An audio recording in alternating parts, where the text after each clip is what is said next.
What's up, everybody? It's Jordan, and welcome to the Sports Dude Hine Show. Today is February 1st, 2022, and joining me today is Frank Laplaca, the host of the Unofficial Bengals Podcast. Frank, how you doing today? Jordan, I'm so excited to be on, especially during these great times of the Bengals going to the Super Bowl. It's just an amazing feeling, and I can't wait to talk about them. It does not seem real at all. It is just absolutely crazy. When it happened, I was sitting in my chair for like 15, 20 minutes, just speechless, just shocked and awe, just could not believe it.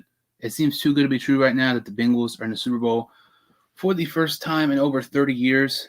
I feel like right now is the best possible time to be a Bengals fan. All these fans who have been a fan for so long, we've kind of talked about, you've been a Bengals fan for a very long time. There's, a sense of hope for Cincinnati.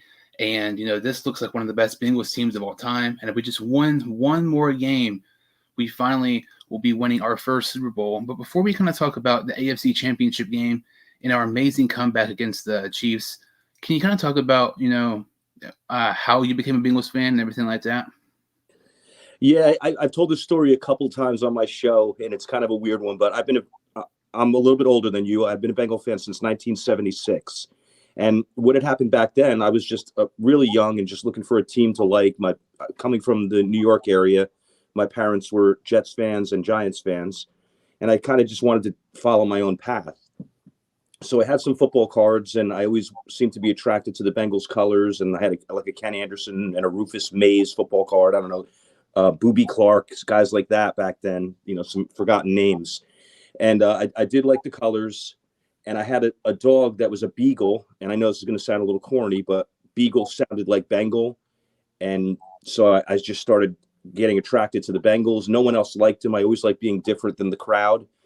And what had happened was I had proclaimed that I was a Bengal fan. And our upstairs neighbor just happened to have tickets to a Bengals-Jets game that same year. And it was a December game. And it was Joe Namath's last game at Shea Stadium in New York. So it was pretty historic for this area. And the Bengals won 42-3, and Isaac Curtis had a long touchdown pass. So me searching for a team, having all those little elements that made this young boy into this team, and then witnessing a game where they just blew out the Jets, it was just, I was sold ever since. And I wasn't a casual fan. It was like the second that I was a Bengal fan, I have been so diligently following them. And it was hard years ago being in New Jersey and following them because there wasn't much on the news about the Bengals, and social media wasn't around. Information wasn't traveling as fast. So it was harder back then. But then when satellite TV came around, and then obviously now with all the technological advances, I get to follow them very, very closely, more closely than ever. But I have been diehard since day one back in 1976. That's really, really cool, being a Bengals fan, for so long. And it's interesting because, I live probably about 3 hours away from Cincinnati, and there's a decent amount of Bengals fans here. But, when you look at some people, you don't really think that there's a ton of Bengals fans, outside of the kind of like tri-state area around here, Kentucky, West Virginia, Ohio, some of those states. But when you look at, this Bengals fans, on Twitter and Instagram, you learn that there's these tons of fans that live in Texas or New Jersey, New York, California. And it's crazy because, we haven't really been a good franchise, for a while. But to think, we still have these loyal fans cheering despite, being thousands away from Cincinnati, thousands of miles away from Cincinnati, kind of like yourself, being far away from Cincinnati. It's really cool. We have these, loyal fans. You mentioned Kenny Anderson. I mean, I feel like we've talked about it before, but he definitely deserves to be in the Hall of Fame.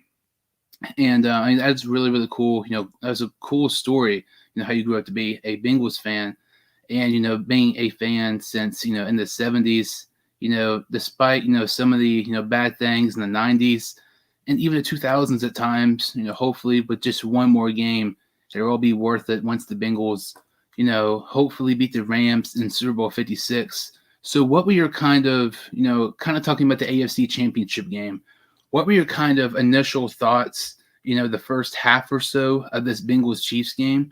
And what were your kind of, thoughts on our first half against Kansas City? Well, I was worried because I know that in the last game we played them, they jumped out to a big lead, and a lot of people seem to forget that we came back from 3 different 14-0 deficits in that game, which was really special for us to do. And then we had that amazing second half where we shut them down to only 3 points. So, one side of me said, hey, we're capable of coming back in this game and doing what we did last time. But you almost figure, how easy is it to do that again? Can you really do that again to the Chiefs and Mahomes and Andy Reid? Can you hold them to 3 points in the second half on 2 different games, especially at their home field? So when they jumped out to an immediate lead, it just looked like we couldn't stop them. And they looked like they were even a little more on fire this game than last game. And Tyreek Hill made that great catch to start the game with a touchdown. We weren't able to cover Kelsey early. They started getting McKinnon out of the backfield, et cetera, et cetera. And I was, and I don't want to be pessimistic, but I was worried. I was like, I don't know if we're going to be able to come back from this. It's just too much of, the hole is being dug too deep. And, as the game went on, we had that big stop before the half, which was a key point in the game. And then you had the B.J. Hill interception, which was a really major point in that game. So, I started to believe as the second half went on. And then when we got within 11 points and scored again, I was like, we're going to take this game. We're going to go deep into the fourth quarter or we're going to win it. And then when the roller coaster continues, and I don't want to keep belaboring the point, but when overtime came around and we lost the coin toss, I think we all had a little bit of deja vu from what they did last week against the Bills. And I was like, all right, here it comes. Mahomes, with a 50-yard pass to somebody, and, we're going to be sent packing. And I hate to be that way. It's just that I guess as a Bengal fan, we're used to things going wrong, unfortunately. And, I'm very optimistic, but there was a lot of reasons in this game to be like, oh, man, this just isn't going to be our day. And when we got the ball back in overtime, I knew it was going to be over, and it was. When you look at, it seemed like in a very, very quick time, all of a sudden it was 21-3. And then you're starting to maybe panic, maybe, we will end up losing this game. But, you never know with Joe Burrow as your quarterback. That's kind of my thing with Burrow. We could be down 20 points, 30 points, whatever. As long as you have Burrow, who's looking right now, I'm not trying to sound biased, like a top 3 quarterback in the league right now, at least, you have a fighting chance to come back and win a game. I mean, we saw it, with, the first time we played on January 2nd, being down 14 points 3 different times in that game, being down 18 points in this game, and coming to back and win. And, it was 21-10. P. Ryan had that great, catch and run for about 40 yards for a touchdown, 21-10 with about a minute to go before halftime. And then, the Chiefs, they marched right down the field like they did the whole entire first half. And then Andy Reid, for whatever reason, decides to be greedy and stupid and just arrogant and decides to go for it with about 4 or 5 seconds left instead of going for a field goal to make it a 14-point lead for Kansas City. And they stop him right there. And at that point, I was starting to get my hopes up a little bit because that really reminded me, you go back to that Jacksonville game against when we played Jacksonville on Thursday Night Football. We were down by multiple possessions, and we stopped them on a key fourth down to end the first half. And the second half, we came out with tons of momentum, played phenomenal, and we came back and won that game. And you look at it, I felt like that was a bright spot. We really had some, maybe we can get some momentum to start in the second half. And then you start looking, kind of at the stat sheet.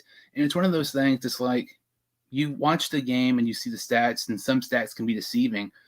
But it's like we're down 11 points at halftime. If you watch that game, the Chiefs got everything they wanted to on offense in the first half. Now, we really cannot get anything going the first half on offense. Play calling was questionable at times. The offensive line, they gave up only 1 sack. They played much better than people anticipated, but there were times, Burrow was really pressured and had to throw it away several times. And you look at that, we're down 11 points at halftime, and Jamar Chase has just 8 yards. Joe Burrow does not have a ton of passing yards. There was a decent amount of hope to me, start of the second half. And then, our defense played freaking phenomenal, giving up just 3 points in the second half and overtime against the Chiefs. That's the second time that's happened. You look at the 2 second halves we played against the Chiefs this year, we've only given up 6 points. Patrick Mahomes threw for less than 60 passing yards in the second half and overtime. He had 2 interceptions. And I mean, our defense played phenomenal. In the second half, our offense really got going. We were able to do pretty much everything we wanted to. And I mean, you look at that B.J. Hill interception. B.J. Hill, when we traded Billy Price to the New York Giants in exchange for B.J. Hill, nobody really thought, B.J. Hill was going to be a major contributor to this Bengals team this season. But holy crap, he has been absolutely phenomenal. We absolutely robbed the New York Giants by trading away Billy Price to get B.J. Hill. He has been phenomenal. He was great that game. I mean, our defense, who did not have a single sack against the Chiefs in our first meeting and did not have a single sack in the first half against Kansas City, had 4 sacks the second half. I mean, everything on defense went our way and everything on offense went our way. And it's kind of like how we were talking about last week. If our offense and defense can play good at the same time, we are unstoppable. We really proved that the second half. And, we talked about it last week. You called it, McPherson was going to make a game-winning field goal to end the game for the Bengals to advance to the Super Bowl. It's so crazy to me that, we were talking about before the show, I thought we were going to win. I felt pretty confident going in that, we could maybe, upset Kansas City for the second time this year. But it's just the way we came back and won is what impresses me the most about this team. Obviously, when you look at earlier times in the season, I feel like that Jaguars game, we were down, I believe, 20 points, and we came back and won. Even week 1 against the Vikings, where we went back and forth. Those games like that really showed that this team was different in years past. And obviously, it is significantly different from years past because this team is one of the best Bengals teams, in my opinion. And, I mean, there's 1 game to go, 3 down, 1 to go mentality for Cincinnati. I mean, it is such an amazing feeling that we are in the Super Bowl this year. Without a doubt. And they're a fun team to watch. They're a young team. It's I think the Joe Burrow factors in a lot as well. Is he's just a winner and just wills his team to victory. And we saw that a couple of times in this game where the protection really broke down and it looked like it was going to be a bad sack. And, you had the one where the defensive tackle Jones had him by the shoulder pads. He slips out of that, and then he's about to tackle him at the ankles, and Joe just instinctively raises his leg at the right time. There's just some players that just have that it factor. And I know that's a cliche, but with Joe Burrow, it's looking like it's true. And I think one of the to backtrack a little bit, I agree with you about B.J. Hill. I didn't even know who he was when we traded, but I was like, all right, you know what? Billy Price hasn't really been much of a factor here. Even though at times this year I felt we needed a backup center because Trey Hill struggled, but still that B.J. Hill, 5.5 sacks during the season, a huge play like this, no real drop off from Ogunjobi in the playoffs. So, I mean, that's a wonderful acquisition there. And then the last point I wanted to make is Lou Anarumo is a hero in this game. I just can't believe that Callahan and Anarumo, just the halftime adjustments that they made to bring us back into this game and take us to victory. And it's not just this game. They've been doing it all year. And that was something in Bengal teams past of at least the last 2 years under Coach Taylor. I felt that we were getting killed with halftime adjustments by other teams. And I was just like, well, that's bad coaching. We just can't make the proper adjustments. And this year, from day one, they've just been perfecting it. And it's a real big tribute to this coaching staff. And something else, I completely agree with what you said there. Something else about this game that it is crazy to me that, we beat the Raiders. Some people thought we weren't going to beat the Raiders. We beat the Titans, number 1 seed in the AFC with, King Henry and all that stuff, coming back and everything. We held them to 3 yards per attempt. And then we go into Kansas City, one of the most difficult places to play in the NFL. And we come back from 18 points and win this game. And some people's narrative is of this game, the Chiefs choked. The Chiefs did not choke. The Bengals dominated. And there is a major difference between the two.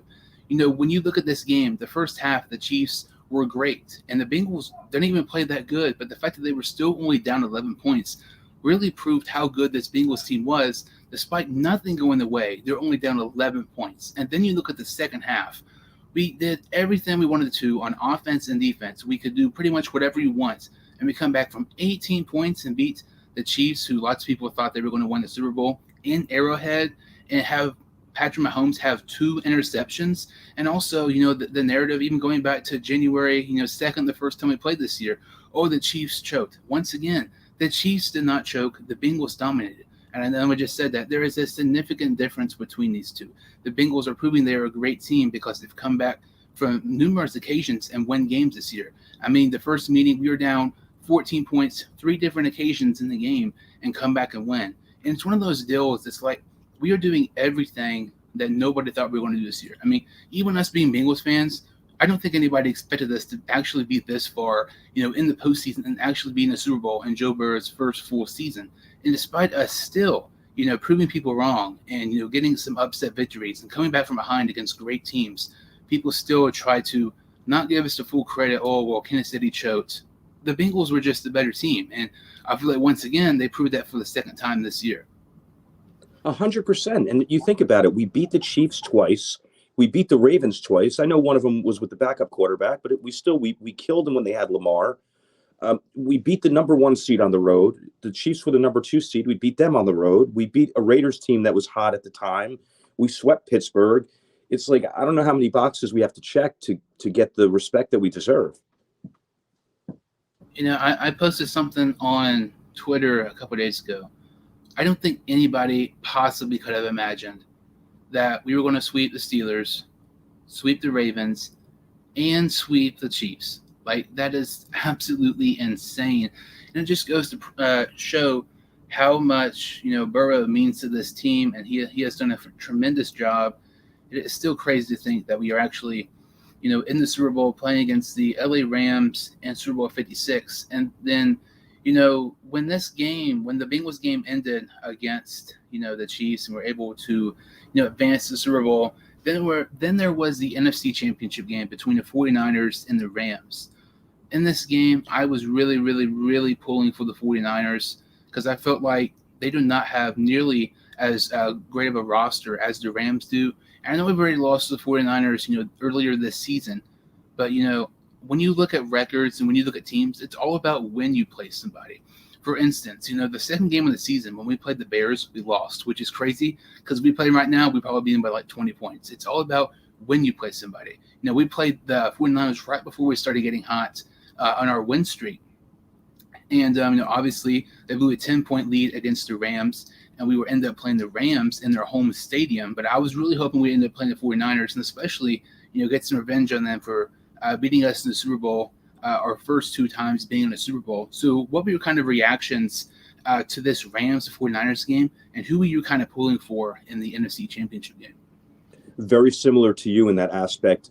I wanted another crack at the Niners in the Super Bowl. I felt they were the weaker team and the easier opponent for us. And I also felt that we did lose that game early on in the season, but if I'm not mistaken, that was the Darius Phillips fumbling 2-punt game. It just felt like they weren't a better team than us. It felt like we should have won that game if not for those 2 plays by Darius Phillips. So, yeah, I was rooting for the Niners, even though it's hard to do as a Bengal fan, but I did want them to take the game. But I'm not trying to diss on anybody, but I think Matthew Stafford's overrated. He's compiled a lot of yardage statistics over the years, but I always felt that was a case of them being behind and playing against prevent defenses late in games and stuff like that. I know he's a very good quarterback. I'm not going to say he's not, but I don't know. I think he's a little bit overrated. I think, they assembled a whole lot of talent on that team, and it's a lot of older players. So I don't know how sustainable it is for the long term, but I don't want to get on the Rams as an organization. To answer your question, yes, I wanted the Niners to win. And I felt bad for Garoppolo too, because he's a winning quarterback. He's a pretty decent guy from what I've seen in interviews. And it just seems like he gets a lot of hate. And he made that really bad flip at the end of the game. I don't know if you want to call that like a Kyler Murray play in the playoffs, or if you think maybe it was necessary because there was almost no other hope. And he did hit the guy in the hands with it, but I don't know. It was kind of a questionable pass. But yeah, I was hoping for the Niners. You bring up an interesting point, about Matthew Stafford saying he's overrated. I can kind of get that. Throughout his time in Detroit, it's one of those situations where I think he's a tad bit underrated, but I could definitely see where people would kind of think he would be overrated because, I kind of talked about it earlier. Stats can be deceiving at times, and when you're losing in all those games, you're having the pass to come back, kind of like what you're saying. Those yards might not be great, but the reason you're passing to come back is because you might have made mistakes earlier in that game to cost your team the game, and you're having to get out of that situation and try to make up for your bad performances early on, and trying to come back and win. And obviously Stafford's having pretty much the best season of his career. Is a perfect pairing with him and Rams head coach Sean McVay. That trade last year was tremendous for them, and it pretty much all pay off for the Rams if they end up winning the Super Bowl. But speaking of Sean McVay, obviously Zac Taylor was with Sean McVay for the Rams a couple of seasons. Obviously, there's some chemistry there and some familiarity there as well, and also something else. Andrew Whitworth. Andrew Whitworth, a Bengals pretty much legend, going to be a future Hall of Famer. It's either he's going to win a ring or the Bengals win a ring. So there's multiple, familiarity, situations here in the Super Bowl between the Bengals and the Rams. But, with Zac Taylor being with the Rams and, having experience with Sean McVay for a couple of seasons, I was talking to somebody the other day, and, I feel like this question at first, I think is kind of obvious, but the more you think about it, I think it can kind of be debatable. So do you think Zac Taylor's experience with Sean McVay is more of a disadvantage or an advantage for Cincinnati? I would have. I mean, this is the first time I'm hearing this question, so it's interesting. I'm just kind of developing my opinion as I'm talking, but I almost feel like it's a disadvantage because it feels like the mentor facing the student, and I guess the familiarity aspect is good because Taylor's going to know McVay's tendencies, but the opposite is going to be true. And I don't know, Coach Taylor's turning into one of the best coaches in the league, but I think McVay's a couple steps ahead just because of all the experiences, and he's been to the Super Bowl once before. So to answer the question, I would say I feel like it's a slight disadvantage, but not a huge one. It's very interesting because I feel like either way, I don't think anybody can be really wrong in this situation because it's really a toss-up, regardless if you say it is an advantage or a disadvantage. I would say it's in a slight advantage because when you look at Zac Taylor being with the Rams, he knows what Sean McVay likes on offense. The play calls that he may call, there might be something just something as little as a guy in motion he might pick up, and that's a play. I remember being with LA, back in McVay several years ago. But with Sean McVay being with Taylor, the thing with me, I feel like, Sean McVay knows maybe Taylor's tendencies a little bit, but the fact that he wasn't with him when he was a head coach and being more control of a team, I feel like that can maybe give Taylor a little bit of an advantage there. But I feel like overall it's a toss-up, and I feel like this is definitely, obviously one of the biggest headlines as we go into Super Bowl 56, and it is just still so crazy thinking. I mean, we are in the Super Bowl. I still cannot believe it. I mean, it is absolutely insane. Yeah, and I respect your opinion on that. I don't think either one of us is right or wrong there. I can see the validity in both of those sides, and yeah, it is surreal that we're in the Super Bowl. I mean, what happened was as we were moving down the field with that last drive, I actually got on a knee because I was having a hard time coping with it. And yes, I admit that I did have some tears and running down my face when it was going on because it was just so much joy and just like payback for a lot of disappointment and frustration over the years. I was sitting down, not talking to anybody. Just it was so hard because it's like I'm wanting to say words, or I'm just too shocked and just in awe and just like shocked overall. Can't even get words out, and I was barely even getting tears out because I was just so shocked and speechless and everything. The radio call, when the Bengals kicked the field goal to win the game, I think I posted that yesterday. I mean, I've watched that 3 or 4 times. Every single time I've watched that, I've shed some tears. But it is so crazy. It's one of those situations. I was telling somebody the other day, I've cried when the Bengals have won more this year than I ever have being a Bengals fan, and that kind of has to show, they're doing a great job. And it is so awesome to be a Bengals fan right now. And, when you look at this Bengals team, it is so crazy. Some of these key contributors to the Bengals in years past, and some of the best Bengal players in franchise history have just gone off, Cincinnati's roster the past year or so, and then all of a sudden they have so much success. For instance, look at a guy like Carlos Dunlap. This was Carlos Dunlap's first full season out of Cincinnati. This was AJ Green's first full season out of Cincinnati. This was only Dalton's second season out of the Bengals. And then you look at a guy like Geno Atkins, who, in my opinion, should be a future Hall of Famer. Will he? Probably not, because the NFL hates the Bengals.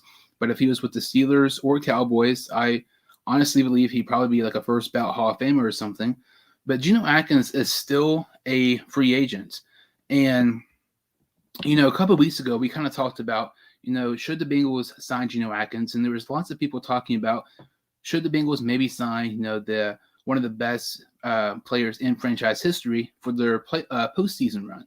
And at this point, when you have 2 weeks to prepare, when you're playing a Super Bowl in the Super Bowl against the Rams, and you could really use some more help at defensive tackle, I definitely think this is a much different question and possibly a much different response than we were talking a couple weeks ago. So do you think the Bengals should sign Geno Atkins for their game in Super Bowl 56? Jordan, that would be a great story. I mean, from being a fan of his, and he is a Hall of Famer, and I'm not sure that he's going to get in either. It would be a great story to get him back, but I'm just feeling like if they haven't brought him back at any point in time, maybe he doesn't have anything left in the tank. I think he's on the couch for a reason. I think maybe it's the shoulder injuries, or maybe the legs just got old. I mean, I don't know. I haven't seen him train. I haven't seen him play in a very long time. But I just feel like if the Bengals thought he could have helped them, they would have signed him in a second, as opposed to, they signed Square, who he had a couple nice plays. Kearse had a couple nice plays, but those are really like no-name guys that are back of the roster guys. And if Atkins had some game left, that they would definitely have chosen him over those two. So I just don't think he has any game left, and that's obviously no disrespect to him. Age catches up with us all.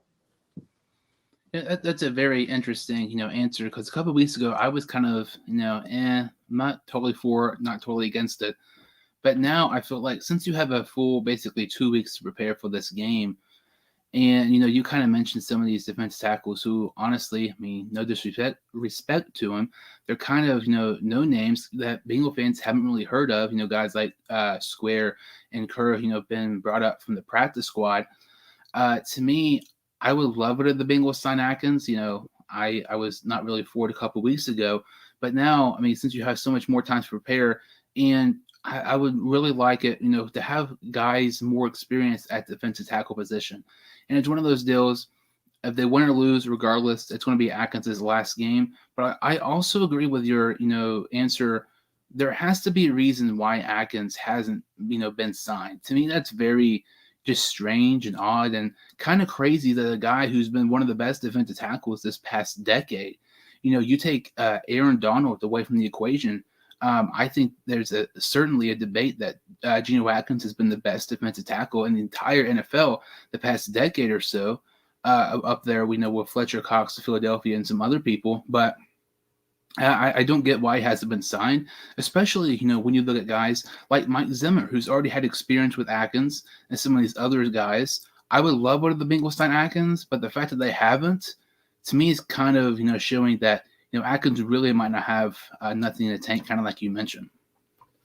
Yeah, I'm going to guess that's the case. And you're right. That would be great to see him play in a Super Bowl with the Bengals. And, they don't need him for that many snaps. You could rotate him in for 8 to 12 snaps. And, but I mean, if I guess he's not even capable of doing that right now, because I really think they would have signed him if not. Or maybe he's angry with the Bengals. I don't know. It could be a whole bunch of things. We can actually kind of call that saw that same situation, last year, early in the season with Carlos Dunlap. He was kind of just fed up with the Bengals coaching staff, defense coordinator, Taylor and everybody. And he was even, posting on social media, how basically, how bad this coaching staff is. And honestly, when you look around that time, there were several players just really frustrated. and even posting on social media, just frustrated, maybe not playing much or just lack of winning and stuff. I believe Sean Williams was one of them. There was a couple other people as well, but it's so crazy, looking just a year and a half ago, a little over a year ago, how much significant difference this team is from last season. Last year, I'm not even going to lie, I wanted Taylor fired. I'm not even going to, act like I didn't. And then now we're talking about clearly the front runner for a coach of the year. I don't even think it's possibly debatable if he doesn't win. I mean, I've not really been a Taylor supporter for the longest time, but I'm going to be, super, super ticked off. But it's crazy to me, just this, improvement that the Bengals have had the past year. Obviously, we're a lot healthier than we were last year. But, I mean, this coaching staff deserves so much credit. I mean, there's a reason why Anamuro is getting some looks at the Giants, head coaching job. Obviously, he didn't get it. But, I mean, he's done a great job. Callahan's done a great job. Taylor has done a phenomenal job. This coaching staff has become, last season, probably one of the worst in the league, to quickly becoming one of the most impressive coaching staffs in the entire NFL this season. 100% true, and that goes along with what I was saying before about the halftime adjustments. I think that's a big part about coaching. I think those are two of the underrated elements of coaching, is the ability to make in-game adjustments and the ability to teach players. I think that's what Tomlin's strength is in Pittsburgh. That's why they always seem to just groom Pro Bowlers year after year, because I think and I do not like Tomlin. I can give you a list of reasons why, but I'm not going to get into that now. But I do give him credit for being a good teacher. And you're starting to see that with the Bengals. I think that's Burrow was a hero and a champion before he came here. But the way that Zac Taylor, Coach Taylor, and Coach Pitcher are coaching him, and Coach Callahan, I think that's an edge for him. I think they're doing a great job. So, you can tie some of Joe Burrow's success. It's obviously Joe Burrow, but I think the coaching staff needs to get some credit for it too, because if they were a really bad coaching staff, they could have ruined them. And you see that with some quarterbacks, and you haven't seen it here. And, we heard that, stupid, BS fake narrative last season or so, heading into the draft, the Bengals should trade the first pick. They shouldn't draft Burrow. They're going to ruin him. Or they should trade him to Miami. I mean, Burrow's first full season, we're in the Super Bowl. Look at Miami. There was a report earlier, came out today. Miami was willing to pay Brian Flores $100,000 per game each time they lost so they could try to tank for Burrow. But yet we are the team who is a horrible organization and a horrible franchise and is going to ruin a franchise quarterback like Joe Burrow. I do not get that at all. All those, stupid, things with Burrow, people, he's not going to want to play here and everything like that. In his first 4 year, we are in a Super Bowl, and it's so crazy. And I remember a couple of years ago, heading into the draft, when Burrow was going to be selected, I posted a meme. It was after the Patriots lost to the Titans, and it was Tom Brady's last game with the Patriots. And then there was also a picture beside it with Joe Burrow beside Boomer, and it had him holding a Bengals helmet.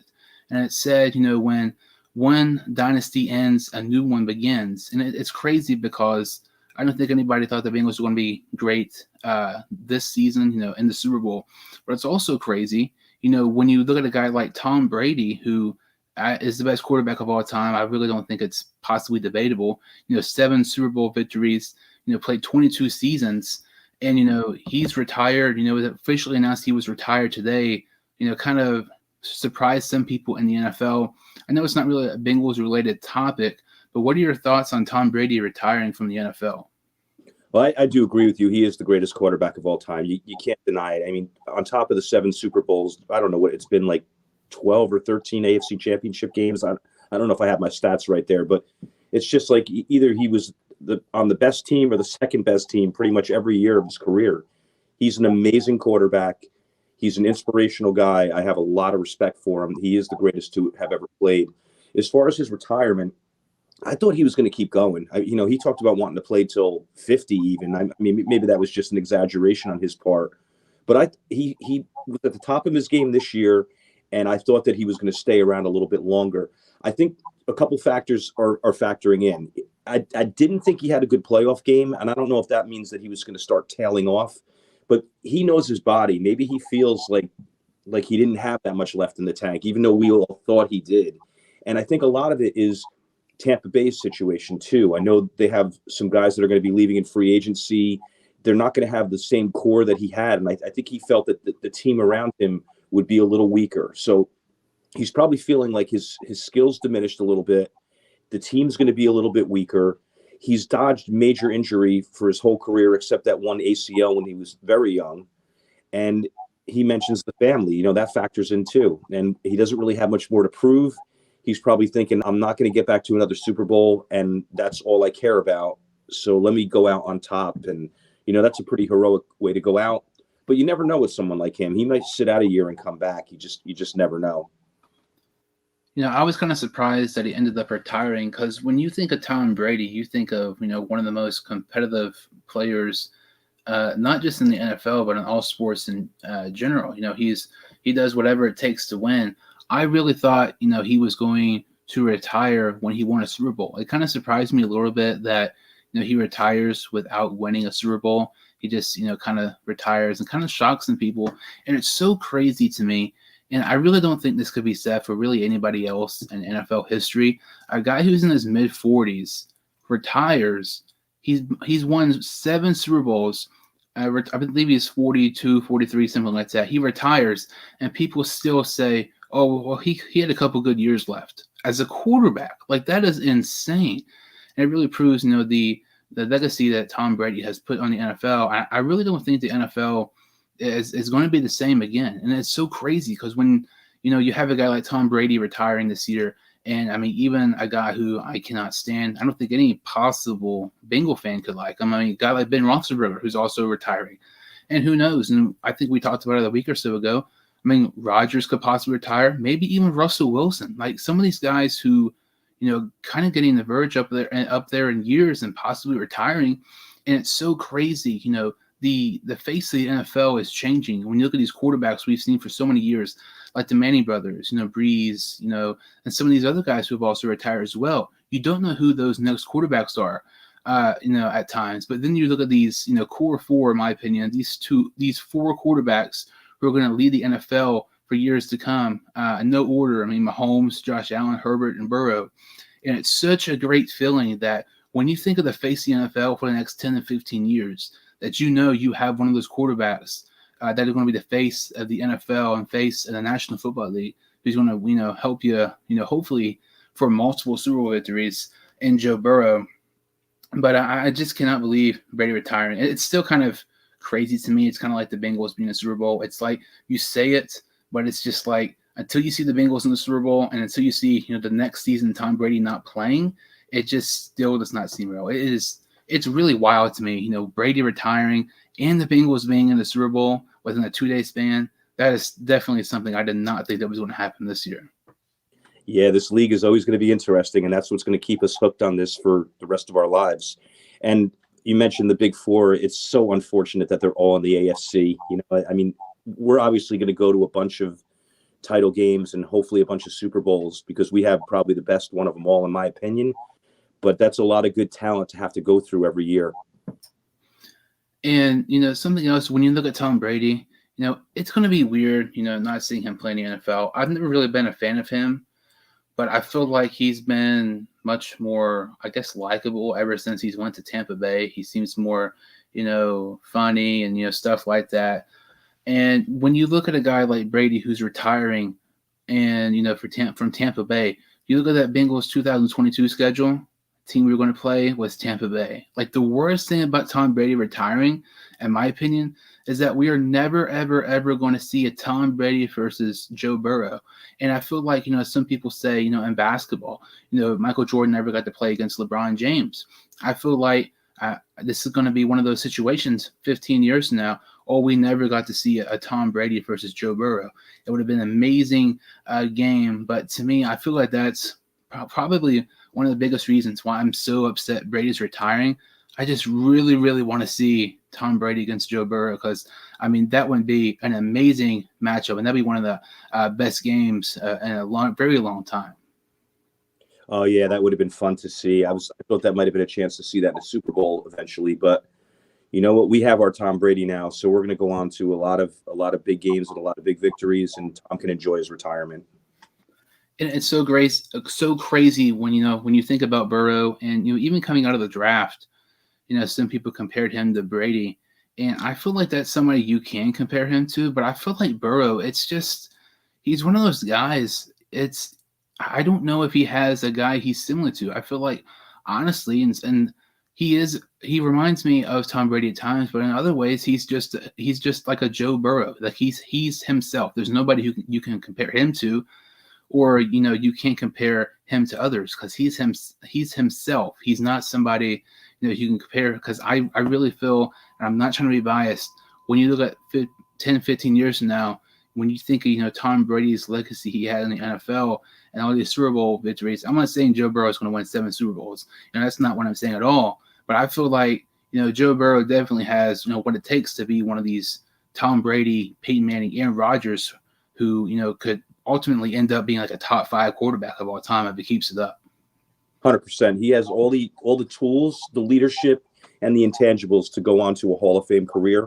It's a matter of him just staying healthy. He just needs to keep playing like he's playing. And I guess one of the main, we do like to compare him and Tom Brady for, they both seem like they have that GOAT persona, and I legitimately believe that they do. But their games are a little bit different. Brady had, I think, a little bit more of a stronger arm than Joe, but Joe's got a great arm. I'm not going to knock him on that. But Joe has a lot more mobility, and he can create a lot with his legs and rolling out of the pocket. We saw in this game, he saved the game for us on with those 2 scrambles, and even on that 3rd and 1 where he got the first down. So, I don't think their games are exactly alike, but I get that their mentalities are, that just being a winner that refuses to lose. Yeah, I completely agree there. Both these guys are super, super competitive. And I feel like Burrow, when you look at Burrow's, second season and Tom Brady's second season, and I know both of these quarterbacks went on to the Super Bowl their second year, and both of them actually, playing against the Rams in the Super Bowl, despite Brady, being phenomenal his second year, taking his team to the Super Bowl. I feel like Joe Burrow is just so much more advanced from Tom Brady's earlier career. His early career, and I really feel like Joe Burrow. I mean, if you were to tell me, like, if I know nothing about football, and I know nothing about Joe Burrow, I see him play, I would think he'd be a guy who's played this, in the NFL for like 8 to 10 years, and the fact that this is his first full season. I mean, we haven't even seen the best of Burrow, and I feel like that's one of the things most exciting to be a Bengals fan. Is the fact, this is his first full season. Imagine what his 5th season, his 6th season would be like. I mean, it is spectacular watching Joe Burrow, and the fact he's only going to get better is going to be so much fun watching him, hopefully, for multiple Super Bowl victories. Yeah, I forgot about that part, that we're not even seeing the best Joe Burrow yet. I mean, he's played, 30 games, I guess, and that's a small sample size, and he's already this good. And you're right, as long as we keep him healthy, and they're going to reinforce that offensive line in the offseason majorly. And once that happens, it's going to be scary, the things that he's going to accomplish in Cincinnati. Yeah, I mean, it's so crazy. I know I keep repeating myself, but I just still cannot believe we are in the Super Bowl 56, playing against the Rams. Kind of talking about, recapping the AFC Championship game. Kind of talking about, with Zac Taylor's familiarity with Sean McVay, is that more of a advantage or disadvantage for Cincinnati? Talking about, should the Bengals bring Geno Atkins back for the Super Bowl? Also, kind of talking about Tom Brady retiring from the NFL. So that really kind of about does it. So, Frank, can you kind of tell some of the listeners who can follow you on social media? Yes, the name of my show is called the Unofficial Bengals Podcast, and you can find me on @Cincy Bengals Pod, and that's on Instagram or Twitter. Yeah, I've seen some of your content. Your last episode I was able to listen to a little bit of. Fantastic episode. If you haven't checked his content out, you definitely should. He has fantastic, podcasts and everything like that. I'll put the links in the description below. It's such a great time to be a Bengals fan, and hopefully, the next Bengals game they will end up winning the Super Bowl against the Rams. That about does it. Thank you all so much for watching. Make sure to follow me on Instagram, the Sports Dude Hines Show. Also on Twitter, the S Dude Hines Show. And if you're new to the channel, make sure to like this video and subscribe to the channel. And I will see you all next time on the Sports Dude Hines